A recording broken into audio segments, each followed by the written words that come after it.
today we're going to look at area functions with respect to some function f and a reference point, what they are, how they relate to f, and we're going to look at a particular example. So when I talk about area functions, what am I talking about? I'm going to consider this function f. The vertical axis here is the y-axis, the horizontal axis is the t-axis, and I'm going to pick some t value here on the axis, and I'm going to consider that my reference point. And so I'm fixing that. That's a constant. A is a constant. And I would like to consider going from A out to some point on the t-axis that I call x, and I'm going to consider the area between the curve y equals f of t and the t-axis.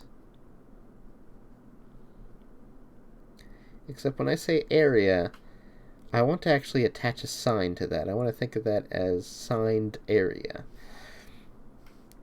So I want to think of this area function, area of x,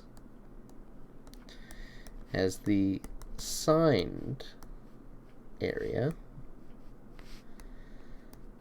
between a and x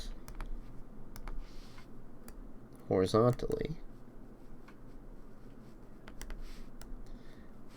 and the graph of f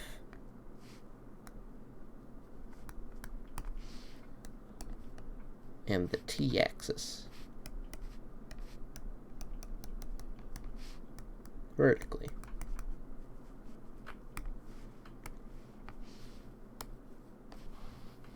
All right, and so I've defined this new function, this area function, and I've defined it in words, but we can also think about what that specifically means.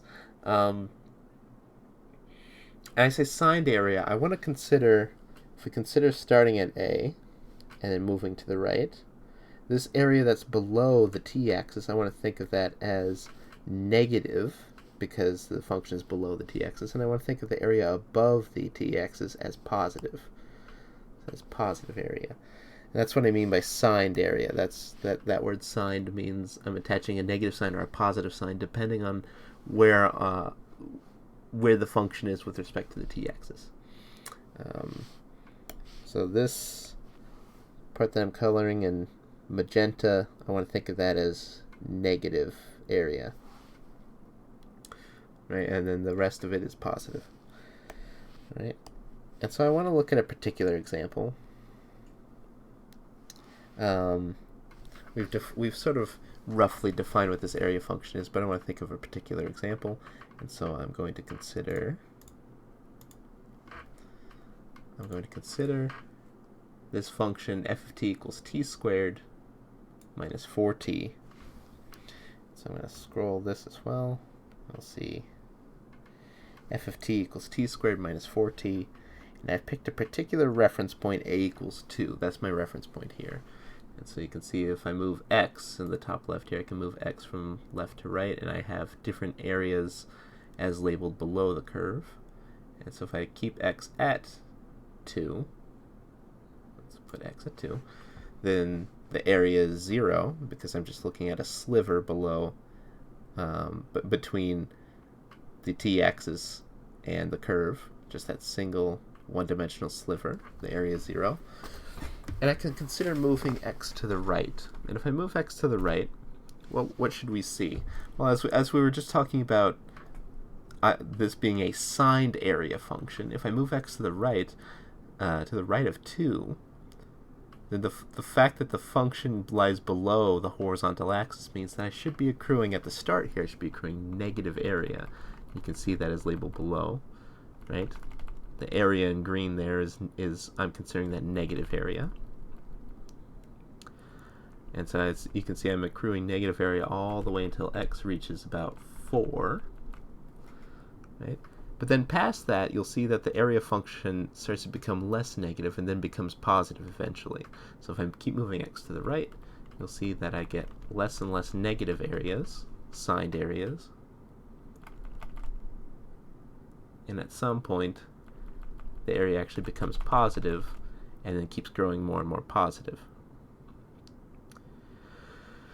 The tricky thing here is that we're also considering x values that are to the left of a equals 2. So this is x, we were just now considering x to the right of a equals 2, but we could also consider x going to the left of a equals 2. And when we think of x going to the left of a equals 2, right, I'm thinking of, here's my reference point A. I'm considering x values to the left, and I'm considering at the start here, I'm considering a function that's below the horizontal axis. So if here's A, and I'm moving in the negative direction, in the negative horizontal direction, and I'm moving in the negative vertical direction as well because the function is below the horizontal axis. Well, I want to think of a negative times a negative giving me a positive area. Right, and so you can see that if I move x here to the left, you can see that the area function is actually accruing positive area despite the fact that the function is below the horizontal axis, and it's because x is moving in the negative direction, because I'm moving x to the left of 2, my reference point. Right, and so I'm getting more and more positive here until x reaches about 0. But then after x reaches 0, now I'm moving x in the negative direction, but the function is above the horizontal axis, so I want to think of a negative times a positive as a negative. And so if I move x to the left now, you can see that my area sort of peaked at about 16/3, 5 1/3. And if I keep moving x to the left, you'll see that the area actually starts to fall. It becomes less positive, despite the fact that the function is above the horizontal axis, and it's because I'm moving x to the left of my reference point. So I would consider that this is now negative area that I'm accruing, because x is moving to the left and the function is above the horizontal axis. So there's some things that we could ask about, right? So essentially what we want to do is we want to figure out how this area function is related to f of t. So a couple things that I want to notice here. I'm going to move x back to 2.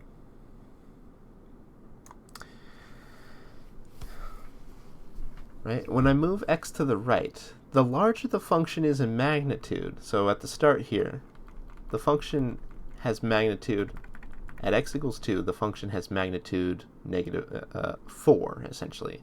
The function value is negative 4. If I move x to the right, then I'm accruing some negative area, but the farther I move x to the right, the less negative area I'm accruing, because you can see that the function is actually decreasing in magnitude. The function is approaching 0, and so as x gets closer and closer to the value 4, the actual negative area I'm accruing is decreasing over time. And the rate of essentially the way of thinking of it is the rate of decrease of this area is slowing until we get sort of the most negative, sort of a local minimum of negativity here, a local minimum of signed area there. And then if we keep moving x to the right, you can see that it starts to become less negative, but it also starts to become less negative more and more rapidly, right? And so you can see if I keep moving x to the right, the area actually increases more and more rapidly, and it's because the magnitude of the function is increasing. Right, so that's one thing I want to notice, is that the magnitude of the function determines how much the area changes, right? So that if we're at an x value where the function has a very large magnitude, then the area changes in large quantities like this. Another thing I want to notice is I'm going to move x to the negative side here, somewhere over here. If I move x from left to right, if I move x from left to right, the function over here is positive. And you can see that when the function is positive like this, and I move x from left to right, the area actually increases, becomes less negative or becomes more positive. So when the function is positive here, the area is actually increasing. The signed area function is increasing, and it reaches sort of a local maximum when x is equal to 0. Right?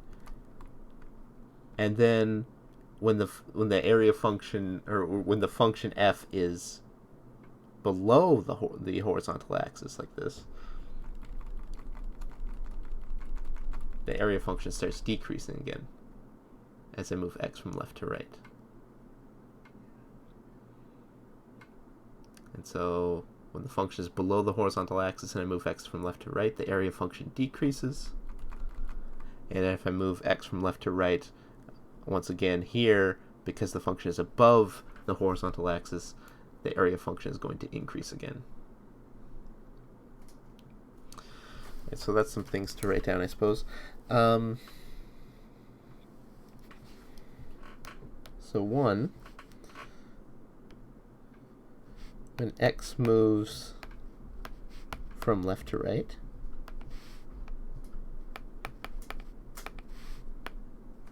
when x moves from left to right, area of x, area of x increases when f is positive on, I should say, on intervals. Let's say it that way. On intervals where f is positive,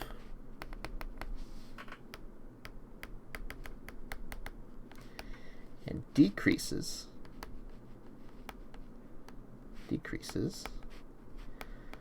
on intervals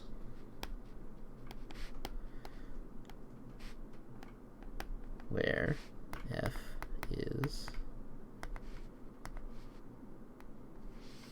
negative.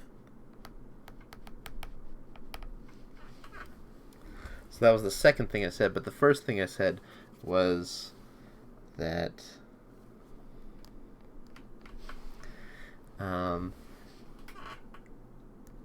when f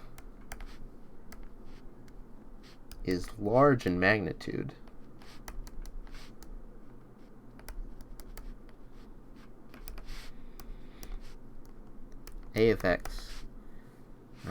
area of x, I've called it. Area of x changes more rapidly.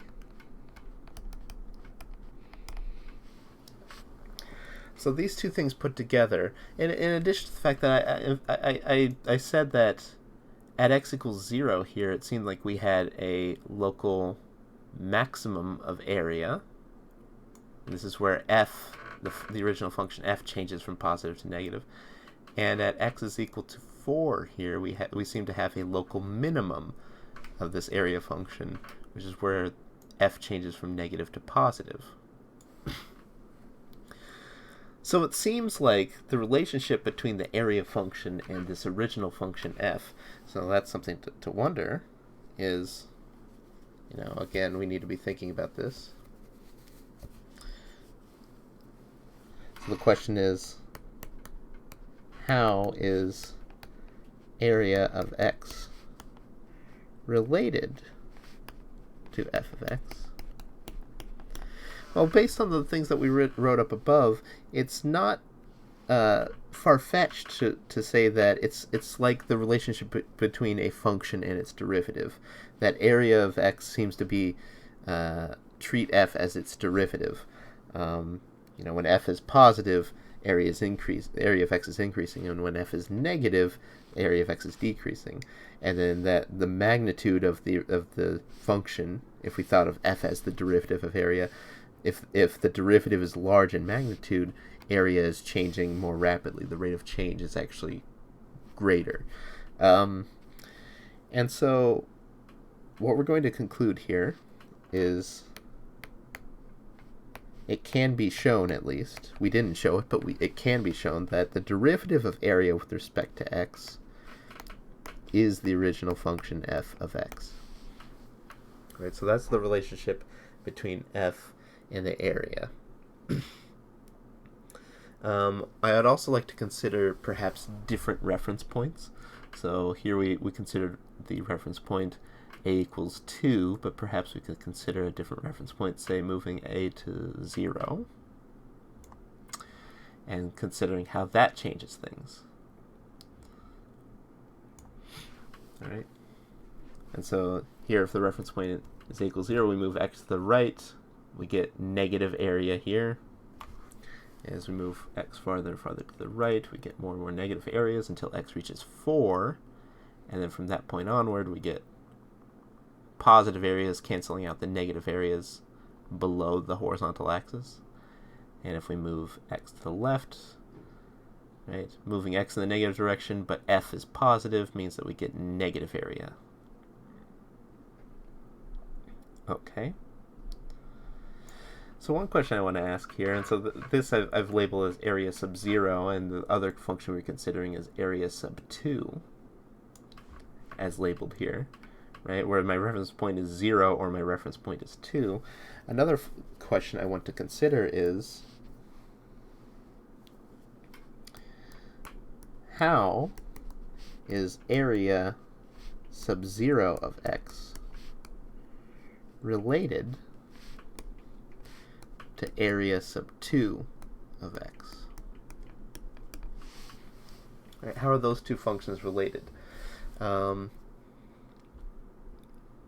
what I want to point out here is that this conclusion that we made up above about the derivative of the area function being this original function f, this conclusion that we made was independent of the choice of reference point.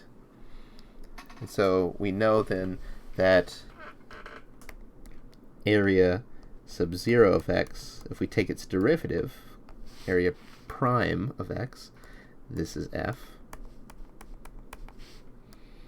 and area sub 2 of x, take its derivative, and we also get f. In other words, area sub 0 and area sub 2 are both antiderivatives. Antiderivatives of f. Right? And given that they're both antiderivatives, we know that all antiderivatives of a particular function, we know that all of the antiderivatives differ from each other by constants. And so we know that area sub 0 and area sub 2, and I'll put the x back in, of x, differ by a constant, because they're both antiderivatives of the same function. And so what is that constant? What is the constant that they differ by? I'm going to put x at 4. Maybe it'll be easy for us to view it, right? Where we consider a reference point to be 0 or we consider a reference point to be 2. What is the difference between these two different area functions? Well, the difference seems to be the area under the curve between 0 and 2. So I'll highlight it. The area seems to be, the difference between the two functions seems to be this green area right here. Whether I start my reference point at 0 or I start my reference point at 2, this green area is the difference between those two area functions. Right. And so whatever that area is, according to my graph here, it seems to be negative 5 1/3 and negative 16/3. It seems like they differ by, let's say, namely, negative 16/3.